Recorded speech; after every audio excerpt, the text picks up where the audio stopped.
Eh ben bonjour, bonsoir à tout le monde. Comme d'hab, on se retrouve pour un petit test, hein. Alors, bon, comme d'habitude, hein, dans la description, vous retrouverez le lien de cette coque.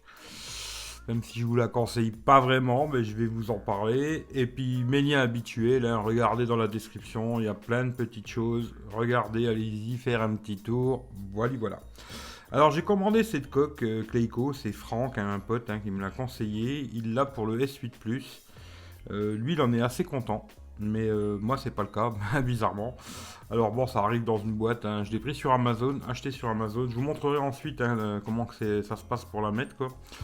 Bon, elle est déjà assez balèze, hein. Franchement, l'épaisseur assez costaud. Bon, ça, c'est pas un vrai point négatif parce que bon, elle protégera vraiment bien votre téléphone. Le point négatif, c'est qu'elle est vachement large. Alors, vous rajoutez à peu près 5-6 mm facile sur chaque côté, hein. À la fin, ça fait une grosse largeur pour le S8. Alors, j'imagine sur le plus, hein. En hauteur, c'est la même chose, hein. Il y a deux belles bandes en haut, en bas. Je trouve que ça gâche complètement le design et ça grossit beaucoup le téléphone, hein. Bon, par contre, l'accès arrière, c'est impeccable, hein. Il y a cette petite coque qui est rajoutée en plastique comme ça, qui est rajoutée par-dessus. Je trouve que ça aurait été mieux sans. Bon, voilà. Les boutons, impeccables, il n'y a pas de problème. Tous les boutons fonctionnent bien, hein, il n'y a pas de souci. Là, il y a les trois boutons.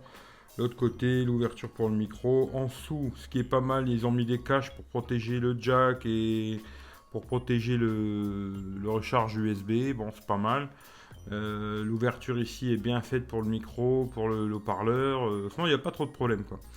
Alors, ensuite, c'est une coque 360 avec une vitre. Bon, c'est une vitre en plastique. J'ai demandé à Franck, il m'a dit elle se raye assez facilement. Moi, je l'ai que depuis hier, mais je pourrais pas vous dire si. Mais lui, il m'a dit elle se rayait quand même assez facilement, vu que c'est du plastique, tout ça, hein. Le problème, c'est vraiment le tactile, quoi. Voilà. C'est au niveau du tactile. Il y a des endroits où ça fonctionne bien. Voilà. Mais je trouve que souvent il y a des problèmes au niveau du tactile, c'est pas terrible. Vous voyez, genre en haut, ici, c'est vachement compliqué à descendre, hein. Voilà, ça il va falloir faire plusieurs actions des fois pour réussir à descendre le panneau là. C'est assez compliqué. Euh, pour le tactile, je le trouve vraiment pas terrible, quoi. Je vais vous faire une vidéo là. J'ai trouvé quand même une vitre pour le S8, hein, qui est très bonne. Pour ceux qui me suivent sur Twitter, regardez, je l'ai mis sur Twitter. Elle est de très bonne qualité sur le S8 et sur le S8 de mon frère. Je vais vous faire la vidéo très rapidement. Mais celle-là, moi, je vous la conseille si vous voulez une grosse coque, une grosse protection. Mais attention, le tactile, c'est pas terrible, quoi. C'est moyen. Ça marche, hein. Je ne vais pas dire que ça fonctionne pas. Mais on est loin d'être à la perfection du tactile, quoi. Voilà. Après, Franck m'a dit que lui, sur la sienne, sur le S8 Plus, elle marchait bien. Bon, voilà. Moi, en tout cas, je vous donne le résultat de la mienne, hein. C'est pas ça. Voilà.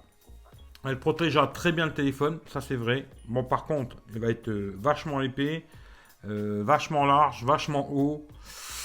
Voilà, il faut faire un compromis si vous voulez vraiment une grosse protection. Et l'écran tactile, avec cette vitre là, je le trouve pas terrible, malheureusement. Alors ensuite, je vais vous l'enlever pour vous montrer ce que ça donne, mais elle est super balèze à enlever aussi, hein. Alors je vais vous l'enlever. Il faut la prendre en bas là. Il faut essayer de la prendre ici en bas. Et hop là, voilà. Quand on l'a pris en bas là, ensuite, il n'y a plus qu'à tac tac tac. Et puis voilà, c'est parti.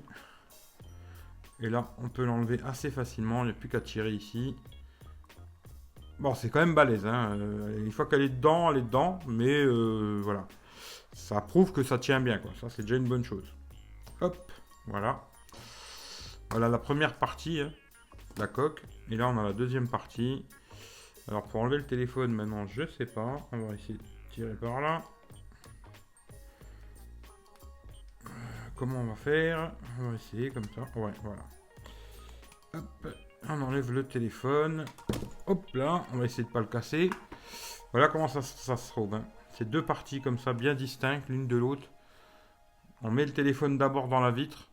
Et ensuite, on rentre dans la coque, quoi. Voilà. Après, il y a une troisième partie. Ça s'enlève aussi. Alors, je sais pas si on peut racheter juste des différentes couleurs. Ça, j'en sais rien du tout. Mais en tout cas, voilà comment que ça se passe, hein. Vous avez d'un côté, bon, c'est vraiment une vitre en plastique, hein, voilà, une vitre plastique ici, assez fine d'ailleurs, qui est pas super épaisse. Je sais pas si ça doit vraiment protéger des chocs, ça. Mais voilà. Vous mettez le téléphone ici, vous rentrez dedans, et puis voilà le concept quoi. Mais moi, malheureusement, je vais pas la garder. Vous voyez, là, je viens de l'enlever. Et ben, je la remets exactement au même endroit. Je vais la remettre dans sa boîte.